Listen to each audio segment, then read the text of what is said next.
Hi hello RG tailoring ಕ್ಲಾಸಿಗೆ ಸ್ವಾಗತ. ನಾನು ನಿಮ್ಮ ರೇವತಿ. ನಾನು ಇವತ್ತೊಂದು ಒಳ್ಳೆಯ ಟೈಲರಿಂಗ್ ಟಿಪ್ಸನ್ನು ಕೊಡೋದಕ್ಕೆ ಬಂದಿದ್ದೀನಿ. ಯಾರೆಲ್ಲ ಶಾಪಲ್ಲಿ ಕೆಲಸ ಮಾಡ್ತಿದ್ದೀರಾ, ಮನೆಯಲ್ಲಿ ಕೆಲಸ ಮಾಡ್ತಿದ್ದೀರಾ, ಅವರಿಗೆಲ್ಲ ಒಂದು ಯೂಸ್ಫುಲ್ ಆಗುವಂಥ ವಿಡಿಯೋ ಆಗುತ್ತೆ. ವಿಡಿಯೋ ಕೊನೆ ಆಗೋದ್ರೊಳಗೆ ನಿಮಗೆ ಇದರಲ್ಲಿ ಒಂದು ಒಳ್ಳೆ ಮೋಟಿವೇಶನ್ ಸಿಗುತ್ತೆ. ಏನಂದರೆ ನೋಡಿ, ನಾವು ಇದು ಟೈಲರಿಂಗ್ ಕೆಲಸ ಆದಮೇಲೆ ಈ ರೀತಿ ಆಗಿರುತ್ತೆ. ಎಲ್ಲ ಟೈಲರಿಂಗ್ ಶಾಪಲ್ಲಾಗಿರ್ಬೋದು, ಮನೆಯಲ್ಲಾಗಿರ್ಬೋದು ಇದೇ ರೀತಿ ಆಗಿರುತ್ತೆ. ಆದರೆ ಇದರಲ್ಲಿ ನಾನು ಹೇಳಬೇಕು ಅಂತ ಹೊರಟಿರೋದೇನು ಅಂದರೆ, ಯಾರೆಲ್ಲ ಟೈಲರ್ಸ್ ಇದ್ದೀರಾ, ಸಂಜೆ ಅಷ್ಟೊತ್ತಿಗೆ ಈ ರೀತಿ ಆಗಿರುತ್ತೆ, ಮೆಸ್ಸಪ್ ಆಗಿರುತ್ತೆ.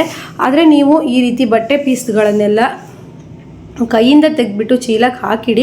ಕಸ ಹೊಡೆದು ರಾತ್ರಿ ಮಾತ್ರ ಕ್ಲೀನ್ ಮಾಡೋದಕ್ಕೆ ಹೋಗಬೇಡಿ. ಅದು ಆ ರೀತಿ ಮಾಡಬಾರ್ದು ಅಂತ ಹೇಳ್ತಾರೆ. ನಾನು ಯಾವತ್ತೂ ರಾತ್ರಿ ಕಸ ಹೊಡೆದು ಕ್ಲೀನ್ ಮಾಡಿ ಇಡೋದಿಲ್ಲ. ಬೆಳಗ್ಗೆ ನಾನೊಂದು ಅರ್ಧ ಗಂಟೆ ಟೈಮನ್ನು ನಾನು ಟೈಲರಿಂಗ್ ರೂಮನ್ನು ಕ್ಲೀನ್ ಮಾಡೋಕ್ಕೆ ಇಟ್ಕೊಳ್ತೀನಿ. ಅರ್ಧ ಗಂಟೆ 20 ನಿಮಿಷದಲ್ಲಿ 15 ನಿಮಿಷದಲ್ಲಿ ಮಾಡಿ ಮುಗಿಸ್ತೀನಿ. ಯಾವತ್ತು ರಾತ್ರಿ ಹೊತ್ತು ಕಸ ಹೊಡೆದು ಕ್ಲೀನ್ ಮಾಡಿ ಮಲಗೋದಕ್ಕೆ ಹೋಗಬೇಡಿ. ನೀವು ಬೆಳಗ್ಗೆನೇ ಕ್ಲೀನ್ ಮಾಡಿ ಅಂತ ಹೇಳ್ತಾ ಇದ್ದೀನಿ. ನೋಡಿ ಫ್ರೆಂಡ್ಸ್, ರಾತ್ರಿ ಸುಮಾರು 10:30 ಆಗಿತ್ತು. ನಾನು ಒಂದು 6 ಗಂಟೆ ಒಳಗಡೆನೆ ಈ ಕಸನೆಲ್ಲ ತೆಗೆದುಬಿಟ್ಟು ಒಂದೊಂದ್ಸಲಿ ಇಡ್ತೀನಿ. ಆದರೆ ಇವತ್ತು ಮಾತ್ರ ಕಸ್ಟಮರು 5:30 ಅಷ್ಟೊತ್ತಿಗೆ ತುಂಬ ಜನ ಟಾಪ್ ಇಡ್ಸೋದಕ್ಕೆಲ್ಲ ಕಸ್ಟಮರು ಬಂದರು ಬಟ್ಟೆ ಕೊಡೋದಕ್ಕೆ. ಹಾಗಾಗಿ ನನಗೆ ಸ್ವಲ್ಪ ಬಟ್ಟೆ ಪೀಸ್ ಎಲ್ಲ ಕ್ಲೀನ್ ಮಾಡೋದಕ್ಕಾಗಲಿಲ್ಲ. ಇದು ನೋಡಿ, ನಾಳೆ ಎಂಬ್ರಾಯ್ಡ್ರಿ ಕೊಡಬೇಕಿತ್ತು, ಹಾಗಾಗಿ ರೆಡಿ ಮಾಡಿ ಇಟ್ಟಿದ್ದೆ. ನನ್ನ ಟೈಮ್ ಬಂದ್ಬಿಟ್ಟು 9:30 ಆಗಿತ್ತು ಅನಿಸುತ್ತೆ. ನಾನೇನು ನೈಟ್ ಟೈಮಲ್ಲಿ ಬಟ್ಟೆ ಸ್ಟಿಚ್ ಮಾಡೋದಿಲ್ಲ. ನೈಟ್ ಟೈಮಲ್ಲಿ ನಾನು ನಾಳೆ ಏನೇನು ಕೆಲಸಗಳು ಮಾಡಬೇಕು ಅದ್ರ ಬಗ್ಗೆ ಸ್ವಲ್ಪ ತಲೆ ಕೆಡಿಸ್ಕೊಂಡು ಕೆಲಸಗಳನ್ನು ಮಾಡ್ತಾಯಿರ್ತೀನಿ. ನೋಡಿ, ಬ್ಲೌಸ್ ಕಟ್ಟಿಂಗಿಗೆ ನಾನು ಊಟ ಎಲ್ಲ ಮಾಡಿಕೊಂಡು ಬ್ಲೌಸ್ ಕಟ್ಟಿಂಗಿಗೆ ತೆಗೆದೆ. ಬ್ಲೌಸ್ ಕಟ್ಟಿಂಗ್ ಎಷ್ಟೇ ಇರಲಿ, 10 ಬ್ಲೌಸ್ ಕಟ್ಟಿಂಗ್ ಇರಲಿ, ಕಟ್ಟಿಂಗ್ ಮಾಡಿ ಮುಗಿಸಿನೇ ನಾನು ಮಲಗೋದು. ಆ ರೀತಿ ಮಾಡೋದ್ರಿಂದ ನಿಮಗೆ ಬೆಳಗ್ಗೆ ಒಂದು ಹರಿಬರಿ ಆಗಲ್ಲ. ಹಿಂದಿನ ದಿವಸನೇ ಅಂದರೆ ನಾನು ಇವತ್ತು ಏನು ಸ್ಟಿಚ್ ಮಾಡಬೇಕು ಅದನ್ನು ಹಿಂದಿನ ದಿವಸನೇ ಕಟ್ಟಿಂಗ್ ಮಾಡಿಕೊಂಡು ದಾರ, ಫಾಲು, ಲೈನಿಂಗ್ ಎಲ್ಲ ತರಿಸಿ ರೆಡಿ ಮಾಡಿ ಇಟ್ಕೊತೀನಿ. ಸ್ವಲ್ಪ ನಾವು ಬಟ್ಟೆ ಹೊಲಿಯೋದಕ್ಕೆ ಕೂರೋದು ಲೇಟ್ ಆದ್ರೂ ಸಹಿತ ನಮಗೆ ಗಡಿಬಿಡಿ ಆಗಲ್ಲ. ಯಾರಾದರೂ ಅಕಸ್ಮಾತು ಬಟ್ಟೆ ಅರ್ಜೆಂಟ್ ಬೇಕು ಅಂದರೆ ನಾವು ಕಟ್ಟಿಂಗ್ ಮಾಡಿ ಇಟ್ಟಿದ್ರೆ ಪಟ್ ಅಂತ ಬೇಗ ಹೊಲಿದ್ಕೊಡ್ಬೋದು. ಅದೇ ನೀವು ಇನ್ನೂ ಅವ್ರು ಕೊಟ್ಟಿರೋ ಕವರಿಂದ ಹೊರಗಡೆ ತೆಗೆದಿಲ್ಲ ಅಂದರೆ ತುಂಬಾ ಒಂದು ರೀತಿ ನಮಗೂ ಸಹಿತ ಯಾವ ಕೆಲಸ ಮಾಡಬೇಕು, ಏನು ಕೆಲಸ ಬಿಡಬೇಕು ಅನ್ನೋದು ಅನಿಸೋದಿಲ್ಲ. ಹಾಗಾಗಿ ನಾನು ಸಂಜೆ ಟೈಮ್ ಅಂದರೆ ಒಂದು 7 ಗಂಟೆಯಿಂದ ಟೈಮನ್ನು ನಾನು ಕಟ್ಟಿಂಗಿಗಾಗಿರ್ಬೋದು, ನಾಳೆ ನಾನು ಯಾವ್ಯಾವ ಬಟ್ಟೆಗಳನ್ನು ಕೊಡಬೇಕು, ಯಾರೆಲ್ಲ ಕೊಡೋದಕ್ಕೆ ಹೇಳಿದ್ದಾರೆ ಅಂತ ಡೇಟೆಲ್ಲ ನೋಡಿಕೊಂಡು ರೆಡಿ ಮಾಡಿ ಇಟ್ಕೊಂಡು ಕಟ್ಟಿಂಗ್ ಮಾಡೋದಕ್ಕೆ ಶುರು ಮಾಡ್ತೀನಿ. ಯಾಕಂದರೆ ನೀವು ನೈಟ್ ಟೈಮಲ್ಲಿ ಕಟ್ಟಿಂಗ್ ಮಾಡಿ ಫುಲ್ ಎಷ್ಟು ಬಟ್ಟೆ ಇರುತ್ತೋ ಅಷ್ಟು ಬಟ್ಟೆನೂ ಕಟ್ಟಿಂಗ್ ಮಾಡಿಕೊಂಡ್ರೆ ಮರುದಿನ ಕೆಲಸ ಆರಾಮಾಗುತ್ತೆ. ನೋಡಿ, ಲೈನಿಂಗ್ ಎಲ್ಲ ನಾನು ತರಿಸ್ದೆ. ಪಾಪ ನಮ್ಮ ಮನೆಯವ್ರು ಪ್ರತಿದಿನ ಎಷ್ಟು ಸಲ ಲೈನಿಂಗ್ ತರಕ್ಕೆ ಹೇಳಿದ್ರು ತಂದು ಕೊಡ್ತಾರೆ, ತುಂಬ ಸಪೋರ್ಟ್ ಮಾಡ್ತಾರೆ. ಈಗ ನಾನು ಊಟ ಎಲ್ಲ ಮುಗಿದ ಮೇಲೆ ಸ್ವಲ್ಪ ಹೊತ್ತು ಕೂತ್ಕೊಂಡು ಮತ್ತೆ ನಾನು ಕಟ್ಟಿಂಗನ್ನು ಮಾಡಿ ಮಲ್ಕೊಳ್ತೀನಿ. ಬೆಳಗ್ಗೆ ಎದ್ಬಿಟ್ಟು ಟೈಲರಿಂಗ್ ಮಿಷನ್ ಆಗಿರ್ಬೋದು, ನೋಡಿ 10:30 ಆಗಿದೆ. ನಾನು ಲಾಸ್ಟ್ ಎಂಡ್ ನನಗೆ ಟೈಮ್ ವಿಡಿಯೋ ಮಾಡೋದಕ್ಕೆ ಮರ್ತೋಯ್ತು. 11:30 12 ಗಂಟೆನೇ ಆಗಿತ್ತು. ನಾನು ಪೂರ್ತಿ ಬ್ಲೌಸ್ ಎಲ್ಲ ಕಟ್ ಮಾಡಿ ರೆಡಿ ಮಾಡಿಟ್ಟು ಮಲಗೋದು. ನೋಡಿ, ನಾನೀಗ ಹೆಚ್ಚು ಕಡಿಮೆ ಅಂದರೆ ಒಂದು 6 ಬ್ಲೌಸು ಕಟ್ ಮಾಡಬೇಕು. 6 ಬ್ಲೌಸು ಕಟ್ ಮಾಡಿದ್ರೆ ನಾಳೆ ಸ್ಟಿಚ್ ಮಾಡೋದಕ್ಕೆ ಕರೆಕ್ಟ್ ಆಗುತ್ತೆ. ಅಕಸ್ಮಾತ್ ಏನಾದರೂ ಈಗೆಲ್ಲ ಸೀಸನ್ನು ಯಾವ ಟೈಮ್ಗೆ ಕಸ್ಟಮರು ಅರ್ಜೆಂಟ್ ಬೇಕು ಅಂತ ಹೇಳ್ತಾರೆ ಅನ್ನೋದೇ ಗೊತ್ತಾಗಲ್ಲ. ಹಾಗಾಗಿ ನಾನು ಆದಷ್ಟು ಬಟ್ಟೆ ಕೊಟ್ಟ ತಕ್ಷಣ ಕಸ್ಟಮರ್ ನಿಮಗೆ ಕವರ್ ತಂದು ಕೊಟ್ಟ ತಕ್ಷಣ ನಾನು ಲೈನಿಂಗ್ ಪೀಸನ್ನು ಅಲ್ಲೇ ತೆಗೆದಿಟ್ಕೊಬಿಡ್ತೀನಿ. ಲೈನಿಂಗ್ ಪೀಸನ್ನು ತರಿಸಿ ಇಟ್ಕೊಬಿಡ್ತೀನಿ. ನೋಡಿ ಫ್ರೆಂಡ್ಸ್, ಇದು ಎಂಬ್ರಾಯ್ಡ್ರಿ ಮಿಷನ್ನು. ಇವತ್ತು ನನಗೆ ತುಂಬ ಟೈಮು ವೇಸ್ಟ್ ಆಗಿತ್ತು.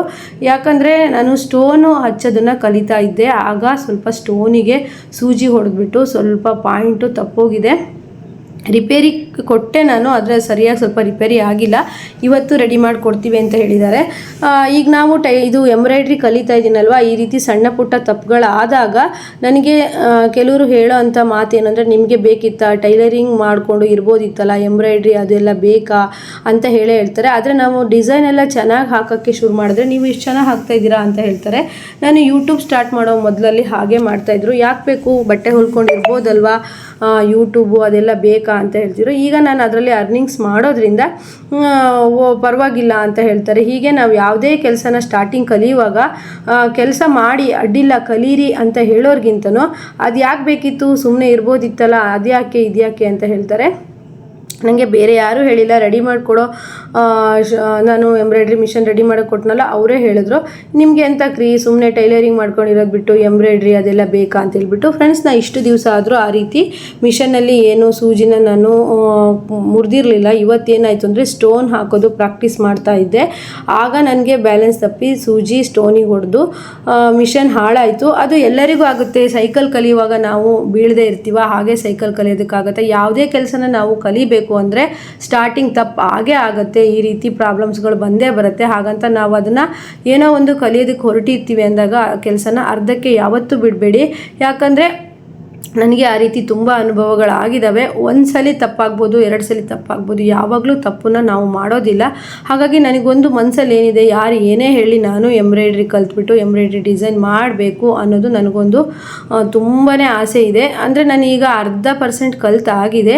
ಈಗ ಕೊನೆಯದಾಗಿ ನಾನು ಮಣಿ ಅಟ್ಯಾಚ್ ಮಾಡೋದಾಗಿರ್ಬೋದು, ಸ್ಟೋನ್ ಹಾಕೋದಾಗಿರ್ಬೋದು ಕಲಿತಾ ಇದ್ದೀನಿ. ಈಗ ತುಂಬ ಬಟ್ಟೆ ಸೀಸನ್ ಆಗಿರೋದ್ರಿಂದ ನನಗೆ ತುಂಬ ಟೈಮನ್ನು ಎಂಬ್ರಾಯ್ಡ್ರಿ ಕಲಿಯೋದಕ್ಕೆ ಕೊಡೋಕ್ಕಾಗ್ತಾ ಇಲ್ಲ. ಆದರೆ ನಾನು ಹಿಡಿದ ಕೆಲಸನ ಮಾತ್ರ ಬಿಡೋದಿಲ್ಲ. ನಾನು ಕಲಿತೀನಿ. ಎಂಬ್ರಾಯ್ಡ್ರಿ ಹಾಕೋದನ್ನು ನಾನು ಯೂಟ್ಯೂಬ್ ವಿಡಿಯೋದಲ್ಲಿ ಮಾಡ್ತೀನಿ ಅಂತೇಳಿ ಹೇಳ್ತಾ ಇದ್ದೀನಿ. ಫ್ರೆಂಡ್ಸ್, ನಿಮಗೆಲ್ಲ ಈ ಮಾತನ್ನು ಕೇಳಿ ಏನು ಅನ್ನಿಸ್ತಿದೆ ಅಂತ ನನಗೆ ಕಮೆಂಟ್ ಮಾಡಿ. ನಾವು ಯಾವುದೇ ಒಂದು ಕೆಲಸನ ಸ್ಟಾರ್ಟ್ ಮಾಡಿದಾಗ ಕೆಲಸ ಮಾಡಿ ಒಳ್ಳೆಯದಾಗತ್ತೆ ಅಂತ ಹೇಳೋರ್ಗಿಂತನೂ ಬೇಡ ಅದೇನಕ್ಕೆ ಮಾಡ್ತಾ ಇದ್ದೀರಾ ಅಂತ ಹೇಳ್ಬಿಟ್ಟು ನಮ್ಮನ್ನು ಒಂದು ರೀತಿ ನೋಡೋರೇ ಜಾಸ್ತಿ ಜನ ಅಲ್ವಾ. ಇದೆಲ್ಲ ಯಾರಿಗೆಲ್ಲ ಆಗಿದೆ ಈ ಅನುಭವ ಅಂತ ನನಗೆ ಹೇಳಿ. ನಾನು ಮಾತ್ರ ಯಾರು ಏನೇ ಹೇಳೋದು ತಲೆ ಕೆಡಿಸ್ಕೊಳ್ಳಲ್ಲ. ನನಗೆ ಅದರಿಂದ ಯೂಸ್ ಇದೆ ಅಂದ್ಬಿಟ್ಟು ನಾನು ಕಲಿತಾ ಇದ್ದೀನಿ. ನೋಡಿ, ಈಗ ನಾವು ಟೈಲರ್ ಆಗಿರೋದ್ರಿಂದ ನಾವೇನು ಬೇರೆಯವ್ರ ಹತ್ರ ಎಂಬ್ರಾಯ್ಡ್ರಿ ಕಲ್ತ್ವಿ ಅಂದರೆ ಬೇರೆಯವ್ರ ಹತ್ರ ಬ್ಲೌಸ್ ಕೊಡಿ ಅಂತ ಕೇಳೋಕ್ಕೆ ಹೋಗೋದೇ ಬೇಡ. ನಮ್ಮ ಕಸ್ಟಮರಿಗೆ ನಾವು ಕರೆಕ್ಟ್ ಟೈಮಿಗೆ ಎಂಬ್ರಾಯ್ಡ್ರಿನ ಮಾಡಿಕೊಡ್ಬೋದು. ನಾವೀಗ ಬೇರೆ ಕಡೆ ಎಂಬ್ರಾಯ್ಡ್ರಿ ಕೊಡ್ತಾ ಇದ್ದೀವಿ. ಅವರು ಬಿಹಾರದಿಂದ ಬಂದುಬಿಟ್ಟು ಎಂಬ್ರಾಯ್ಡ್ರಿ ಮಾಡ್ತಾ ಇದ್ದಾರೆ. ಅವರು ಈಗ ಸೀಸನ್ ಅಲ್ವಾ, ನಾವೀಗ ಎಷ್ಟು ಅಮೌಂಟ್ ಕೊಟ್ರು ತುಂಬ ಚೆನ್ನಾಗಿ ಹಾಕೊಡ್ತಾನೆ ಇಲ್ಲ. ಹಾಗಾಗಿ ನನಗೆ ತುಂಬಾ ವರ್ಷದಿಂದ ಹೊಲಿಸ್ತಾ ಇರೋ ಕಸ್ಟಮರು ಏನಕ್ಕ ಹೀಗೆ ಹಾಕಿದ್ದಾರೆ ಡಿಸೈನು ಅಂತಾರೆ. ಅವಾಗ ನಂಗೆ ಅನಿಸುತ್ತೆ, ನಾನೇ ಕಲ್ತಿದ್ರೆ ನಮಗೆ ತುಂಬ ಬೇಕಾದಂಥ ಕಸ್ಟಮರ್ಗಳಿಗೆ ನಾವು ಒಳ್ಳೊಳ್ಳೆ ಡಿಸೈನ್ ಹಾಕ್ಕೊಟ್ರೆ ಅವ್ರಿಗೆ ಇನ್ನೂ ಖುಷಿ ಆಗುತ್ತಲ್ವ. ಈಗ ಇವ್ರಿಗೆ ಎಷ್ಟೇ ದುಡ್ಡು ಕೊಟ್ಟರು ಸೀಸನ್ ಅಲ್ವಾ, ಅಷ್ಟೊಂದು ಚೆನ್ನಾಗಿ ಡಿಸೈನ್ ಹಾಕ್ಕೊಡೋದಿಲ್ಲ. ನಮಗೆ ಬಿಟ್ಟರೆ ಬೇರೆ ಗತಿ ಇಲ್ಲ ಅಂದ್ಬಿಟ್ಟು ಮತ್ತೆ ಅವ್ರ ಹತ್ರನೇ ಕೊಡ್ತಾ ಇರ್ತೀವಿ. ನಾನು ಎಂಬ್ರಾಯ್ಡ್ರಿ ಕಲಿಯೋಕ್ಕೆ ಹೋಗ್ತಾ ಇದ್ದೀನಲ್ಲ, ಅವಳು ಸಹ ಚೆನ್ನಾಗಿ ಹಾಕ್ತಾಳೆ ಎಂಬ್ರಾಯ್ಡ್ರಿ. ಅವಳು ಮಾಡಿರೋ ಎಂಬ್ರಾಯ್ಡ್ರಿ ನಾನು ಯಾವ ರೀತಿ ಮಾಡಿದ್ದಾಳೆ ಅಂತೇಳ್ಬಿಟ್ಟು ಇನ್ನೊಂದು ವಿಡಿಯೋದಲ್ಲಿ ಹಾಕ್ತೀನಿ. ಹಾಗೆ ನಾನು ಈಗ ಬೇಸಿಕ್ ಎಲ್ಲ ಕಲ್ತಾಯಿತು. ಇನ್ನೇನಿದ್ರು ಸ್ಟೋನು ಮಣಿನ ಅಟ್ಯಾಚ್ ಮಾಡೋದು ಮತ್ತು ಹೊಲಿದಿರೋ ಬ್ಲೌಸಿಗೆ ಎಂಬ್ರಾಯ್ಡ್ರಿ ಹಾಕೋದನ್ನು ನಾನು ನಿಮಗೆ ವಿಡಿಯೋ ಮಾಡಿ ಹಾಕ್ತೀನಿ. ಫ್ರೆಂಡ್ಸ್, ನೀವು ಟೈಲರಿಂಗ್ ಜೊತೆಗೆ ಇನ್ಯಾವುದಾದ್ರೂ ನಾವು ಕೆಲಸನ ಮಾಡ್ತೀವಂದರೆ ಮಾಡಿ ಅಂತ ಹೇಳ್ತೀನಿ. ಹಾಗೆ ನೋಡಿ, ನೈಟ್ ಟೈಮಲ್ಲಿ ಈ ರೀತಿ ಕಟಿಂಗ್ ಮಾಡ್ಕೊಳ್ಳಿ. ನಾನು ಈ ರೀತಿ ನೈಟ್ ಟೈಮಲ್ಲಿ ಯಾವಾಗಿಂದ ಕಟಿಂಗ್ ಮಾಡೋಕ್ಕೆ ಶುರು ಮಾಡಿದೆ, ಡೇ ಅಲ್ಲಿ ನಾನು ಹೆಚ್ಚು ಕಡಿಮೆ 6 ರಿಂದ 7 ಬ್ಲೌಸನ್ನು ಸ್ಟಿಚ್ ಮಾಡ್ತಾಯಿದ್ದೀನಿ. ಯೂಟ್ಯೂಬ್ ವೀಡಿಯೋಸು ಆಮೇಲೆ ಮನೆ ಕೆಲಸ ಅಂತೇಳ್ಬಿಟ್ಟು ನನಗೆ ಡೇ ಅಲ್ಲಿ ಲೈನಿಂಗ್ ಎಲ್ಲ ತರಿಸ್ಬಿಟ್ಟು ಬ್ಲೌಸ್ ಕಟಿಂಗ್ ಮಾಡೋದಕ್ಕೆಲ್ಲ ಕಷ್ಟ ಆಗುತ್ತೆ. ಏನೇ ಕಟಿಂಗ್ ಇದ್ದರೂ ನಾನು ನೈಟ್ ಟೈಮಲ್ಲಿ ಮಾಡ್ತೀನಿ. ನೈಟ್ ಟೈಮಲ್ಲಿ ಮಾಡೋದ್ರಿಂದ ಏನು ಉಪಯೋಗ ಅಂದರೆ ನೋಡಿ, ಡೇ ಅಲ್ಲಿ ನಾನು ಕಟಿಂಗಿಗೆ ಅಂತ ತಗೊಂಡಾಗ ಪದೇ ಕಸ್ಟಮರ್ಗಳು ಬರ್ತಾ ಇರ್ತಾರೆ. ನಮಗೂ ಸಹಿತ ಕಟಿಂಗಲ್ಲಿ ಜಾಸ್ತಿ ಇಂಟ್ರೆಸ್ಟ್ ಕೊಟ್ಟು ಕಟಿಂಗ್ ಮಾಡೋದಕ್ಕಾಗಲ್ಲ. ಸ್ವಲ್ಪ ಕಟಿಂಗಲ್ಲಿ ಮಿಸ್ಟೇಕ್ ಆಯಿತು ಅಂದರೆ ಬ್ಲೌಸೇ ಸ್ಟಿಚ್ಚಿಂಗೇ ಹಾಳಾಗುತ್ತೆ. ಹಾಗಾಗಿ ನನಗೆ ನೈಟ್ ಟೈಮಲ್ಲಿ ಅಂದರೆ ಈಗ ನೋಡಿ 9 ಗಂಟೆ ಮೇಲಾಗಿದೆ, ಈಗ 10 ಗಂಟೆ ಮೇಲೆ ಆಯಿತು. ಈ ಟೈಮಲ್ಲಿ ಯಾರು ಸಹ ಬರೋದಿಲ್ಲ. ನನಗೂ ಸಹಿತ ಮೈಂಡು ಆ ಕಡೆ ಈ ಕಡೆ ಅನಿಸೋದಿಲ್ಲ. ಅಂದರೆ ಒಂದೇ ಕಡೆ ಅವರು ಏನು ಹೇಳಿರ್ತಾರೆ ಕಸ್ಟಮರು ಆ ರೀತಿ ನಾವು ಕಟಿಂಗನ್ನು ಮಾಡ್ತೀವಿ. ಸ್ಟಿಚಿಂಗ್ ಮಾಡಬೇಕಾದ್ರೂ ತಪ್ಪಾದರೆ ಬಿಚ್ಬಿಟ್ಟು ಮತ್ತೆ ಸ್ಟಿಚ್ ಮಾಡ್ಬೋದು. ಕಟಿಂಗ್ ಮಾಡುವಾಗ ತಪ್ಪಾದರೆ ಮಾತ್ರ ಏನು ಮಾಡೋದಕ್ಕೂ ಆಗಲ್ಲ. ಹಾಗಾಗಿ ನಾನು ಎಷ್ಟು ಬ್ಲೌಸ್ ಇದ್ರೂ ನೈಟ್ ಟೈಮಲ್ಲಿ ಕಟ್ ಮಾಡಿ ರೆಡಿ ಮಾಡಿ ಇಟ್ಕೊಳ್ತೀನಿ.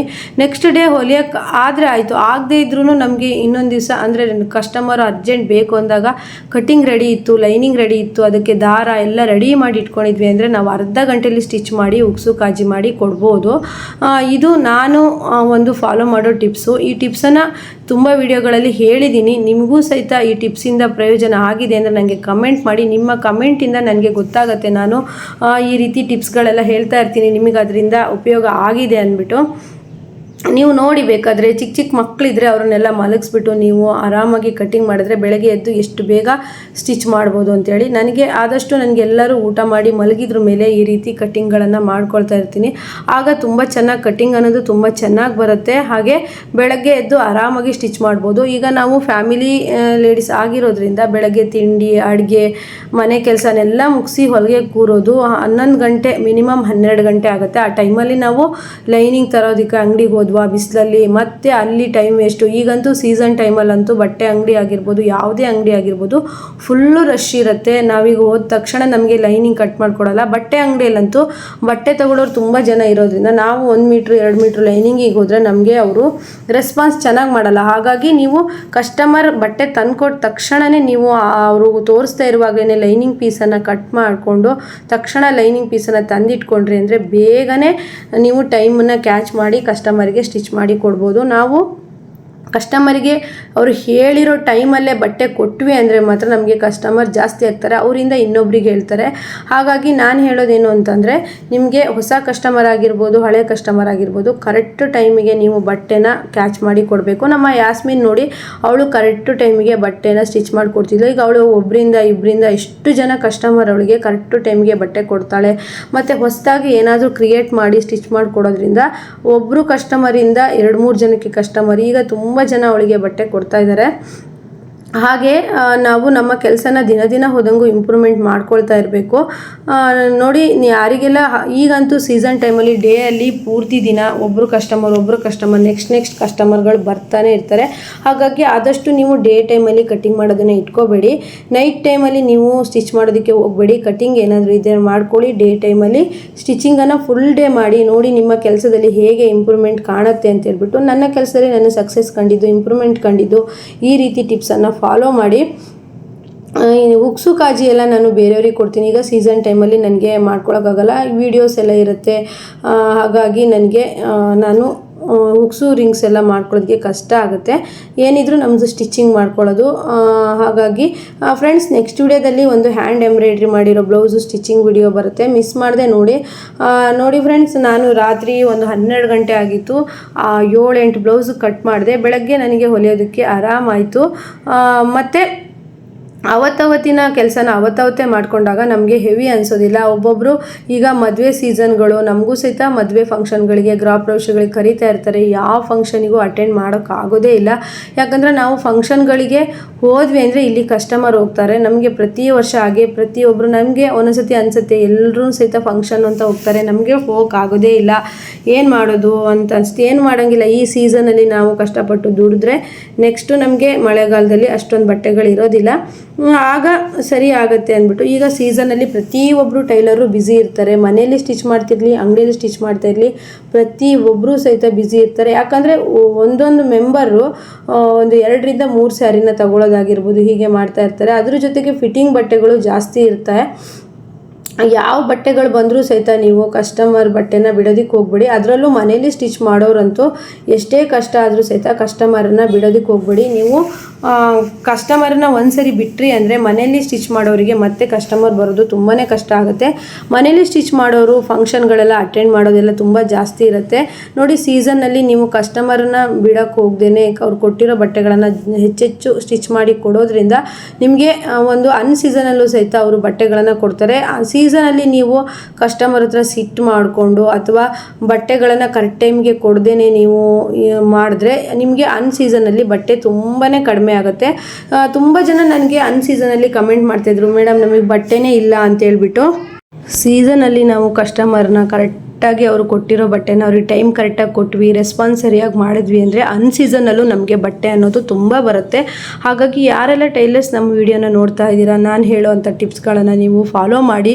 ಹಾಗೆ ನೀವು ಎಲ್ಲೇ ನೀವು ಮತ್ತೇನು ಗೊತ್ತಾ ಫ್ರೆಂಡ್ಸ್, ಎಷ್ಟು ಕರೆಕ್ಟಾಗಿ ನೀವು ಫಿಟ್ಟಿಂಗು ಸ್ಟಿಚಿಂಗನ್ನು ತುಂಬ ಚೆನ್ನಾಗಿ ಮಾಡಿಕೊಡ್ತೀರೋ, ನೀವು ಯಾವುದೇ ಮೂಲೆಯಲ್ಲಿರಿ ನಿಮಗೆ ಬಟ್ಟೆಗಳು ಬರುತ್ತೆ. ಯಾಕಂದರೆ ಈಗ ಫೋನ್ ಕಾಂಟ್ಯಾಕ್ಟಿಂದ ಮತ್ತು ಬಟ್ಟೆನ ಸ್ಟಿಚ್ ಮಾಡ್ತಾರೆ, ಚೆನ್ನಾಗಿ ಸ್ಟಿಚ್ ಮಾಡ್ತಾರೆ, ಹಾಗೂ ಫಿಟ್ಟಿಂಗ್ ಎಲ್ಲ ಚೆನ್ನಾಗಿ ಕೊಡ್ತಾರೆ, ಹೇಳಿದ ಟೈಮಿಗೆ ಕೊಡ್ತಾರೆ ಅಂದರೆ ನೀವು ಯಾವುದೇ ಮೂಲೆಯಲ್ಲಿದ್ದರೂ ಸಹಿತ ನಿಮಗೆ ಕಸ್ಟಮರ್ ಹುಡ್ಕೊಂಬರ್ತಾರೆ. ಅದೇ ನೀವು ಸಿಟಿಯಲ್ಲೇ ಇದ್ಬಿಟ್ಟು ಕರೆಕ್ಟ್ ಟೈಮಿಗೆ ಬಟ್ಟೆನ ಕೊಡ್ದೇನೆ ಕಸ್ಟಮರ್ಗೆ ತುಂಬಾ ನೀವು ಕಾಡಿಸ್ತಾ ಇದ್ರಿ ಅಂದರೆ ನೀವು ಸಿಟಿಯಲ್ಲಿ ಇದ್ದರೂ ಸಹಿತ ನಿಮಗೆ ಬಟ್ಟೆ ಬರೋದಿಲ್ಲ.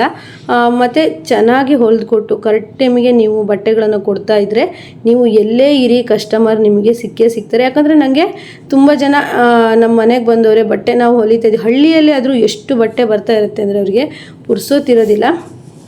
ಹಾಗಾಗಿ ನಾನು ಹೇಳೋದೇನು ಅಂದರೆ, ನೀವು ಯಾವುದೇ ಹಳ್ಳಿಯಲ್ಲಿರಿ, ಎಲ್ಲೇ ಯಾವುದೇ ಮೂಲೆಯಲ್ಲಿರಿ, ನಿಮಗೆ ಬಟ್ಟೆ ಚೆನ್ನಾಗಿ ಬರಬೇಕು ಅಂದರೆ ನೀವು ಕರೆಕ್ಟ್ ಟೈಮ್ಗೆ ಬಟ್ಟೆಗಳನ್ನು ಕೊಡಬೇಕು. ನೋಡಿ, ನಾನು ಒಂದು 8 ಬ್ಲೌಸನ್ನು ಕಟ್ ಮಾಡಿದೆ.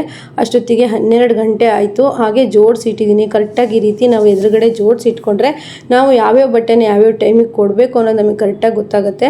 ನೋಡಿ, ನಾನು ಒಂದು ರ್ಯಾಕಲ್ಲಿ ಕಟ್ಟಿಂಗ್ ಮಾಡಿಬಿಟ್ಟು ಜೋಡಿಸಿಟ್ಕೊಂಡಿದ್ದೀನಿ. ಇದಿಷ್ಟು ಸ್ಯಾರಿ ನಾಳೆ ಫಾಲ್ ಹಚ್ಚೋ ಸ್ಯಾರಿಗಳನ್ನೆಲ್ಲ ನಾನು ಕಟ್ ಮಾಡಿ ಇಟ್ಕೊಂಡಿದ್ದೀನಿ. ಫಾಲು ಸಹಿತ ತರಿಸೋದಕ್ಕೂ ಚೆನ್ನಾಗಾಗತ್ತೆ ಅಂದ್ಬಿಟ್ಟು ಈ ರೀತಿ ಸ್ಯಾರಿಗಳನ್ನು ಇಟ್ಟಿದ್ದೀನಿ. ಹಾಗೆ ಇದು ಬ್ಯಾಗಲ್ಲಿರೋದು ಮದುವೆ ಮನೆ ಸ್ಯಾರಿಗಳು.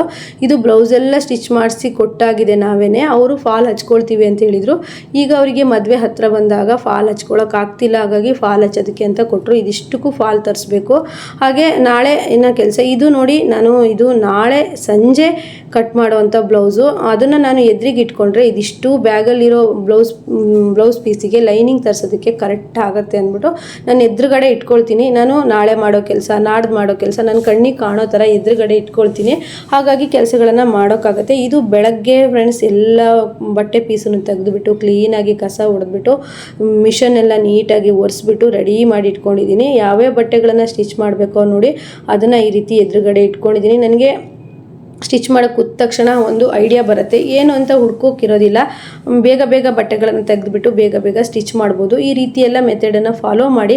ಆಗ ನಿಮಗೆ ಎಷ್ಟು ಅರ್ಜೆಂಟ್ ಬಟ್ಟೆಗಳಿದ್ರು ಕರೆಕ್ಟು ಟೈಮ್ಗೆ ಬಟ್ಟೆಗಳನ್ನು ಕೊಡ್ತೀರಾ. ನಾನು ಬೆಳಗ್ಗೆ 7 ಗಂಟೆ ಆಗಿತ್ತು. ಅಷ್ಟೊತ್ತಿಗೆ ನಾನು ಮಿಷನ್ ಎಲ್ಲ ಒರೆಸ್ಬಿಟ್ಟು ಕ್ಲೀನ್ ಮಾಡಿಬಿಟ್ಟು ಬಟ್ಟೆಗಳನ್ನೆಲ್ಲ ತೆಗೆದ್ಬಿಟ್ಟು ನೀಟಾಗಿ ಜೋಡಿಸ್ಕೊಂಡು ಯಾವುದು ಸ್ಟೆಪ್ ಬೈ ಸ್ಟೆಪ್ ಸ್ಟಿಚ್ ಮಾಡಬೇಕೋ ಅದನ್ನೆಲ್ಲದನ್ನು ಬಟ್ಟೆಗಳನ್ನು ಇಟ್ಕೊಂಡಿದ್ದೀನಿ. ಹೀಗೆ ಮಾಡಿದಾಗ ನಾವು ಕರೆಕ್ಟ್ ಟೈಮಿಗೆ ಬಟ್ಟೆಗಳನ್ನು ಕಸ್ಟಮರ್ಗೆ ಕೊಡ್ತೀವಿ. ಹರಿಬರಿ ಅನ್ನೋದು ಆಗೋದಿಲ್ಲ. ಎಷ್ಟು ಇಕ್ಕಟ್ಟು ಜಾಗದಲ್ಲಿ ನೀವು ಸ್ಟಿಚ್ ಮಾಡ್ತೀರಿ, ಯಾವ ಮೂಲೆಯಲ್ಲೇ ಸ್ಟಿಚ್ ಮಾಡ್ತೀರಿ, ಬಟ್ಟೆ ಅನ್ನೋದು ಕರೆಕ್ಟ್ ಟೈಮಿಗೆ ಬರುತ್ತೆ. ನೋಡಿ, ನಾನು ಹೇಳಿರೋಂತಹ ಟಿಪ್ಸನ್ನೆಲ್ಲ ಫಾಲೋ ಮಾಡಿ. ನಿಮ್ಮ ಕೆಲಸದಲ್ಲೂ ಸಹಿತ ನಿಮಗೆ ಇಂಪ್ರೂವ್ಮೆಂಟ್ ಆಗುತ್ತೆ. ನೀವು ಮನೆಯಲ್ಲಿ ಸ್ಟಿಚ್ ಮಾಡ್ತಿದ್ದೀವಿ, ನಮಗೆ ಬಟ್ಟೆನೇ ಬರೋದಿಲ್ಲ, ನಾವು ಕೆಲಸದಲ್ಲಿ ಸಕ್ಸಸ್ಸೇ ಕಂಡಿಲ್ಲ ಅಂತ ಮಾಡಬೇಡಿ. ಹೀಗೆ ನಮ್ಮ RG ಟೈಲರಿಂಗ್ ಕ್ಲಾಸಲ್ಲಿ ಬರೋವಂಥ ವೀಡಿಯೋಸನ್ನೆಲ್ಲ ನೋಡಿ ಟಿಪ್ಸನ್ನು ಫಾಲೋ ಮಾಡಿ. ನಿಮಗೆ ಬಟ್ಟೆ ಬರ್ತಿಲ್ವಾ ತುಂಬಾ ಟೆನ್ಷನ್ ಮಾಡ್ಕೊಬೇಡಿ. ನಾನು ಹೇಳಿರುವಂಥ ಟಿಪ್ಸ್ಗಳನ್ನೆಲ್ಲ ಫಾಲೋ ಮಾಡಿ, ಬಟ್ಟೆ ಬಂದೇ ಬರುತ್ತೆ. ಅದರಲ್ಲೂ ತುಂಬಾ ವರ್ಕ್ ಆಗಿರೋದು ನಾನು ಹೇಳಿರುವಂತಹ ಮಿಷನ್ ಪೂಜೆಗಳನ್ನೆಲ್ಲ ಮಾಡಿ ನಂಬಿಕೆಯಿಂದ ಮಾಡಿ. ನಿಮಗೆ ವರ್ಕ್ ಆಗೇ ಆಗುತ್ತೆ. ಬಟ್ಟೆಗಳನ್ನು ಚೆನ್ನಾಗಿ ಸ್ಟಿಚ್ ಮಾಡ್ತೀರಾ. ಹಾಗೆ ನೋಡಿ ಫ್ರೆಂಡ್ಸ್, ಇನ್ನು ನಾವು ಕೆಲಸನ ಸ್ಟಾರ್ಟ್ ಮಾಡಬೇಕು. ಈಗ ಸೀಸನ್ ಆಗಿರೋದ್ರಿಂದ ನಾವು ಕೆಲಸನ ಈಗ ಬೇಗ 8-9 ಗಂಟೆಗೆ ಸ್ಟಾರ್ಟ್ ಮಾಡಬೇಕು. ನೋಡಿ, ಮಿಷನಲ್ಲಿ ಈ ರೀತಿ ಚಕ್ರ ಇರುತ್ತಲ್ಲ, ಧೂಳು ಬರೋ ಥರ ನೀವು ಇಟ್ಕೊಂಡಿದ್ರೆ ರಾತ್ರಿ ಆಗೋದಕ್ಕೂ ಯಾಸ್ಮಿನ್ ಮುಚ್ಚಿಟ್ಟಿದ್ದಾಳಲ್ಲ ಮಿಷನಿಗೆ, ಈ ರೀತಿ ಮುಚ್ಚಿಡಿ. ಯಾಕಂದರೆ ಆ ಚಕ್ರದ ಹತ್ರ ಧೂಳು ಹೋಗಿ ಸ್ಟಾಕ್ ಆದರೆ ಮಿಷನ್ನು ಸ್ಟ್ರಕ್ ಆಗುತ್ತೆ ಜಾಕ್ ಮಿಷನಲ್ಲಿ. ಅದನ್ನೊಂದು ಫಾಲೋ ಮಾಡಿ. E1 ಅಂತ ಒಂದು ಬರುತ್ತೆ, ಅದು ಮಿಷನ್ ಧೂಳು ಆ ರೀತಿ ಆದರೆ ಸ್ಟ್ರಕ್ ಆಗೋದು. ಇಷ್ಟು ಬ್ಲೌಸ್ಗಳು ಹುಕ್ಸ್ ಮಾಡೋದಕ್ಕೆ ಒಬ್ಬರು ಬರ್ತಾರೆ, ಅವರಿಗೆ ರೆಡಿ ಮಾಡಿ ಇಟ್ಟಿದ್ದೀನಿ. ಈಗ ಅವ್ರು ಬರೋದು, ಅಕ್ಕ ಹುಕ್ಸು ಕಾಜಿ ಮಾಡೋದಕ್ಕೆ ಬಟ್ಟೆ ಕೊಡಿ ಅನ್ನೋದು, ನಾವು ಅವಾಗ ಹುಡ್ಕೋದು ಅದೆಲ್ಲ ಸರಿಯಾಗಲ್ಲ. ನಾನು ಬೆಳಗಿನ ಟೈಮಲ್ಲಿ ಕ್ಲೀನ್ ಮಾಡುವಾಗ ಎತ್ತಿಡ್ತೀನಿ. ಓಕೆ ಫ್ರೆಂಡ್ಸ್, ನೆಕ್ಸ್ಟ್ ವಿಡಿಯೋದಲ್ಲಿ ಮತ್ತೆ ಸಿಗೋಣ. ಎಲ್ರಿಗೂ ಬಾಯ್.